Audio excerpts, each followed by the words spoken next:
Welcome to Downshift, everyone. My name is Paulo. And my name is Matt, and we are here with the Cadillac Lyriq for 2024. We've spent a lot of time in its main competitors, the BMW iX, the Audi Q8 e-tron, and the Mercedes EQE/EQS. Some could even say that the GV70 electrified and, of course, the GV60 compete against this thing. So today, we're going to cover the best and the rest and see how it stacks up.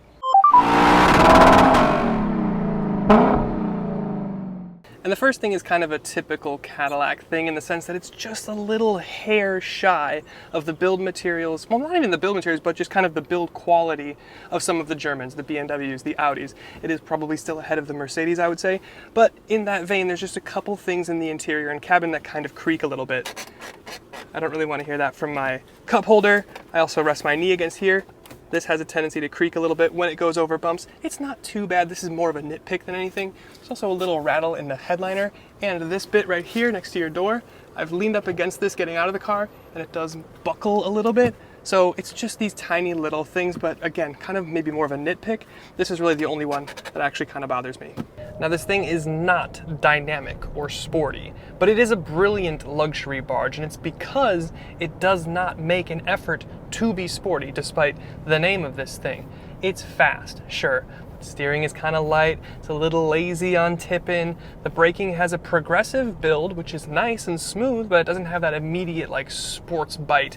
I actually feel like I get more immediacy from the regen paddle on the left of the steering wheel. The ride is pretty supple, but yeah, it's not sporty, but that does not matter in the slightest because this is a great luxury barge, and that is the point of it, which we'll talk more about on the positive side of the video. The Germans might do a little bit better in terms of balancing between sport and luxury, but if you're just looking for a luxury, larger EV, SUV, right here. And then on the positive side of the video, we have to talk about this cabin experience because it's actually really, really nice. Now, this interior spec is called Oxford Stone, and you get this garnet or almost burgundy little detailing with the piping, but look at the perforations that you get here and the detailing and the quilting. You've also got AKG speakers in the headrest. It's a 19 speaker system. It sounds pretty good. Don't watch Savage Geese's video, that doesn't make any sense. But you do have seat controls on your door like you would in a Mercedes. You've got heated back and rump, and cooled seat. You've also got a little dial there that you can control for your massage function. Now, the massage function isn't super robust, but it's okay. You will get a more robust system in something like a BMW iX. But then just the detailing throughout the cabin. Every little plastic or aluminum piece has some detailing to it, brushed aluminum here, and then all of those little garnet details that you get from the piping continue in your lower cubby here under your floating console and in your secret little tray in here. Now, this used to be blue for the initial year, but it is burgundy now to match. And you've got some detailing in here, but you've got vents for your passenger all the way across the dash there. I've got a huge vent here in the center for myself. It's got a little nub that you can control it with. And then again, over here. Then we get to the steering wheel itself. It is, of course, leather wrapped, but you do have these gloss black panels here to control things like your Super Cruise and all of your digital media and stuff over here. It is haptic feedback. You can hear it kind of clicking away. It's okay. I wish it added a little bit more haptics maybe, because it's more of an auditory thing than an actual sensory thing, but overall, it's pretty decent. Did you experience it? What did you think? I don't think it feels as premium or luxury as some of the other brands with their haptic feedback. I did like that you have haptic feedback in your seat though, with some of the safety features. Sure, yeah, it'll vibrate your butt around if you're getting too close to somebody or if you're leaving your lane. But you've also got physical climate controls here. With 33 inches of screen to still have physical climate controls, I think that's a win. And I don't think we mentioned it, but the leather package here is $4,000. This is the Napa leather package. Probably worth it, but it's funny because the all-wheel drive system, which gets you more power and everything, costs less than the leather package. Still probably worth it though. And then we'll talk about the driving experience kind of as a whole. Now, there's two different powertrains or configurations that you can get this Lyriq in. First one is the single motor, 340 horsepower, 325 pound-feet of torque. 0 to 60 is just over 6 seconds, so it's not slow by any means. You add in $3,500, that's gonna get you all-wheel drive with the dual motor. That's gonna bump up your horsepower to about 500. And it shows 0 to 60 is like just under 5 seconds. That is proper quick. Now, in terms of suspension, it does have passive dampers. It's not gonna have an adaptive set. It's not gonna have air suspension. I do think an air suspension would really put this thing on par with something like a BMW iX, but the ride itself here is still pretty good, I would say. We'll go through this corner. Easy, floaty, luxury. What I would expect from a Cadillac for sure. The ride itself is pretty good. It does feel pretty heavy and does have a tendency to kind of like lumber around a little bit, but it's kind of that old school luxury kind of feel. So overall, I do like the behind the wheel experience of this car if I'm not looking to have a bunch of fizz. If I'm just looking to get from A to B in max comfort, the only place that I'm gonna ding it is there are some creaks and rattles in the cabin here. The seatbelt kind of rubs against the seat here on the left of me, and that makes a little squeaking sound. There was earlier this morning a little bit of rattling from the headliner near the sunroof. It's fine. Overall, you have some air conditioning going, you have some music going, you're probably not going to notice it. But in terms of the competitors, the BMW iX is going to get you a little bit more power. It's also going to get air suspension. The Audi is way underpowered compared to these two, and it has a ride similar to this. So I wouldn't take the Audi over this. And then the Mercedes I wouldn't even drive because the brake is really sketchy and it just doesn't feel well calibrated. It really is kind of a two-horse race between the BMW and the Cadillac. And we'll talk about EV stuff. Now your charge door is right here on your driver front fender. Press the little Cadillac logo and it whirs itself down in a very luxurious fashion. Now this is 400 volt architecture, but you get a 102 kilowatt hour battery, whether you get all-wheel drive or single motor rear-wheel drive. Single motor rear-wheel drive is going to get you about 312 miles of range. If you go to all-wheel drive, you're going to only suffer a 4-mile range penalty to get you to 308. Now that being said, I've taken this thing off the charger more than once this week and it's shown like 340 miles of range. So it is going to depend largely on the ambient conditions, your driving style, and where you're driving. If you're driving more on side streets, you'll get more regen and your range will last longer. If you're driving on a highway, you will get less. But all Lyriqs come standard with a heat pump to maximize that efficiency and maximize that range so you're not eating into it, especially in the winter. But it's pretty practical, and then when you compare it to something like a BMW iX, that's the only one that's on paper making more range. It's making more range than an Audi Q8 e-tron, it's making more range than the Mercedes EQE, again with all-wheel drive. So I have to say, this is a pretty good value. But if you are gonna get one of these cars, you're gonna want a level 2 charger because it'll charge on my Emporia at home in like 9 hours.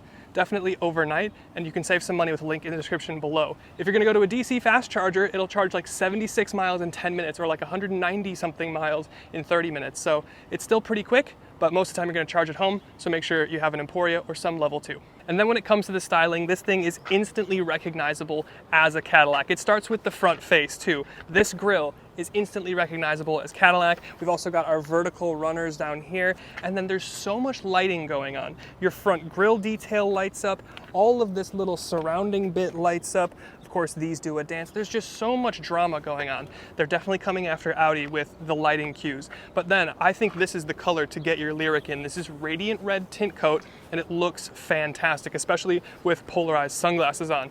But we'll come around the side here, and you can see this is a pretty long hood. Again, no frunk, even though this is an EV, but they've done some stuff to maximize storage in the back, so you don't really need it. But you do have gloss black wheel arches here, 22-inch wheels, a very Gatsby-looking Michelin Primacy tires to maximize that range. We talked about the front fender detail for your charger, black wing mirrors, the two-tone roof. The black roof is a paid extra, but I do think it looks pretty good. And then they changed the door handles from the initial debut. It used to be like a Mustang Mach-E style where you push a button and then pull on a fang, and then there was no fang on the back. You just have to stick your hand in there. I'm glad they went away from that. They've got more conventional door handles here, and they even light up. Black down here for your little, oh, it's got even some detailing. Nope, that's just rain. Never mind that. But this is really my issue with the car. So when we start to get to like the rear 3/4, I don't hate it, it's just a little bit odd to me in kind of the same way that the Mazda CX-90 and CX-70, the rear proportions are a little bit odd, but I think the front looks fantastic. You've got dual wings here and here, even like a more vertical style Formula One reverse / brake light. This also is your trunk release Lyriq. I still think this is probably one of the best looking in the segment. I think the Audi Q8 e-tron is probably the most conventionally attractive, and the BMW iX is obviously weird looking. The EQE, EQS is weird looking. This might be the second best looking in the segment. What do you think? I completely agree with you. 100%. 100%. Spot on. 100%. My Except take. for maybe the GV70 Electrified. That's a good looker too. I think that's up there. Yes. Second or third. I really like how this thing looks. I think it catches eyes everywhere you go. And then when it comes to the technology in here, you get pretty much everything. except for a head-up display. You've got these little LEDs here that flash either red or orange to indicate if you're getting too close to someone or if you're leaving your lane or whatever, but you don't have a conventional head-up display that's going to show you like your speed. But it's okay because you have 33 inches of screen. This is bigger than the TV that was in my bedroom for a while. It's not a great thing to say. Until you were like 28. But curved screen, it's got a load of drama to it. You've got a conventional, more gauge cluster looking screen, and then you can control things. It's kind of tiered off into thirds. So there's controls here, and then screen there. But you've got an energy screen so you can see all of your deployment and regen. You've got a full screen map view, which for whatever reason isn't working right now, but it was working earlier, and I'll lay a B-roll clip. You've got an assist screen. This is especially helpful when you're using your Super Cruise. And then you've got a more minimal look Click here. the arrow on the map to get it to work. There you go. So I can integrate from CarPlay into my cluster right here, or I can use the native Google Maps screen. But either way, fantastic, like really good. I've also got trip information over here and then headlight controls over here. But really, really nice cluster, so I almost don't miss the head-up display. But then over here is obviously your main screen here. You've got Google built in, so you can see you have things like podcasts, news, and then you've got your Play Store and Assistant, but you also have wireless Apple CarPlay and Android Auto. That's huge. That's really, really nice. You've also got 360 cameras, which are actually really nice. I like the way that Cadillac kind of programs this because it almost looks like you're in golden hour and you're getting a sunset on the car all the time. Really pretty nice. The software itself is nice and snappy. It's a good system. You also do have a little button here to control your one-pedal driving, and you can also select how much one-pedal driving you want. You've got a button here we didn't talk about earlier to deploy your glove box. And then up here, you've got digital rear view mirror, which is always kind of helpful. A couple things we forgot to cover. One is your ambient lighting, which you have a load of different customizable colors. And you can select if you want the main color to be purple and the accent to be blue, or whatever you want it to do, or you can link it to a theme, which you can buy in your Cadillac app. View and purchase. So you've got DLC in your Cadillac, which is pretty funny. You've also got, we were talking about the maps. So in the native system, whenever you plug in any sort of address, it'll show you the charge, it'll show you the charge that you're gonna have when you get there. Let's say Ali's Bistro, which is a very nice place, but you can see exactly how much battery I'm gonna have left when I get there. Really, really nice. So overall, really impressed with the tech suite here. And then I want to talk about one of the most compelling features, and it is the Super Cruise. It just bangs. It's just good. Now, BMW's Drive Pilot Pro with their Assist Plus function, whatever, it's very good, but it's not Super Cruise. The Mercedes system is okay. The Audi system is kind of meh. The Genesis is good, but it's not hands-free. This is hands-free. It'll change lanes for you. It'll do all sorts of stuff. This is possibly the best autopilot, driver assist autopilot system that I've ever tested. And then the back seats, this is where I'm pretty impressed with this Lyriq. You have a huge amount of space. I'm 6'1" for reference. I've got a fist's worth of knee room in front of me. I've even got headroom with my nub and the $1,600 panoramic sunroof, which actually tilts and opens. Sorry about that. But you have loads of space back here, probably on par with the BMW, more than you're going to get in the Audi, more than you're going to get in the Genesis, both of them, and more than you're going to get in the Benz. You also have a climate zone back here with some vents. You do have heated seats back here, but not cooled. I do think that's a little bit of a miss, but it's just pretty nice. All of the same quilting and detailing and perforation that you had from the front, all of the same exposed wood that you have on the door, and this works in tandem with your ambient light. It's really kind of cool.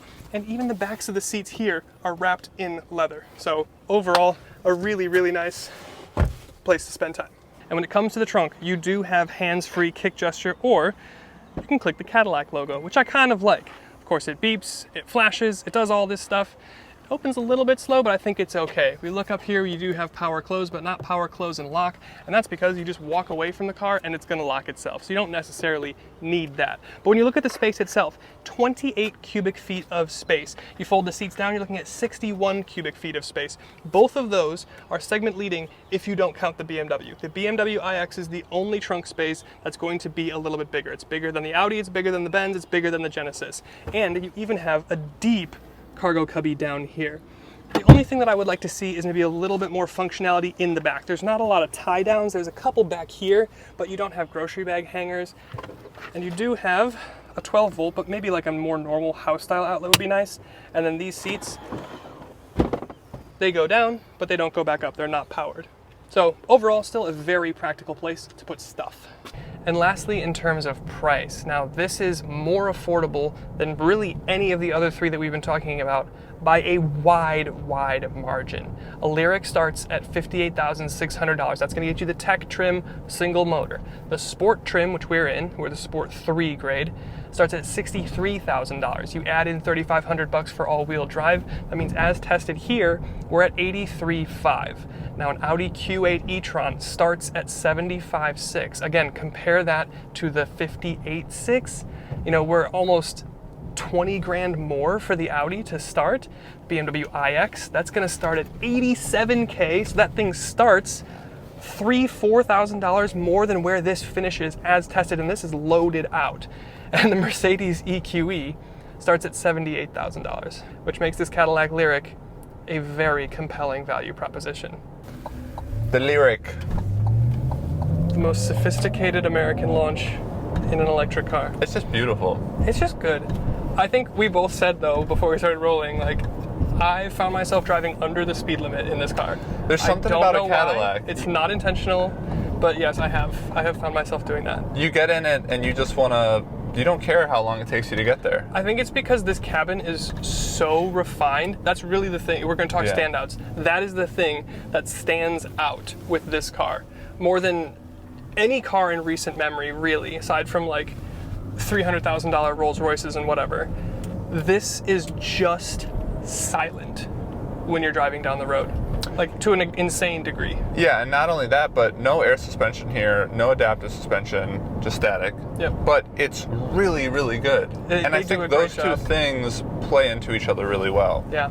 That's what I think when we talk about like Cadillac's not that last little tenth with the Germans. It's like, okay, well, an iX is going to come with air suspension, and iX isn't going to have this creaky, that little tiny ticky-tacky stuff. But like, if Cadillac wanted to, but then there's the other thing. This is 20 grand less than the cheapest of the Germans. So like this, fully decked out with Super Cruise, is less than where an iX starts. I can't fault it. I know. I can't find a single thing to complain about it.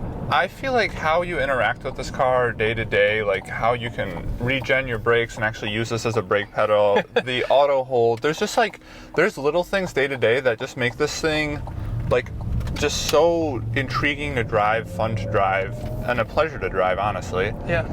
And I think for the price point, the technology that you get, I think it looks really cool. I think it's just hard to argue. And the range. The range is up there. Like it almost to me does seem like the full package. And I think people are starting to notice because it is one of the leading sellers in the premium EV market today. I'm honestly glad to hear that because spending time with this thing for this week was eye-opening for sure. Like this is, I think, going to be slept on from a lot of people, but I hope people watch this video and understand that this is something at least worth considering because it is like 90%. Okay, so in the segment, right, there's what we've been talking about, the Audi Q8 e-tron, the Mercedes EQE and EQS, the BMW iX. Those are the main ones that we've been talking about. The only one that competes directly with this thing is the BMW. In terms of range, in terms of like power, in terms of like technology, this is the only thing that competes with the BMW, really. And I gotta say, this thing is so much less expensive and you get 90% of the car. I would take this in a heartbeat. Yeah.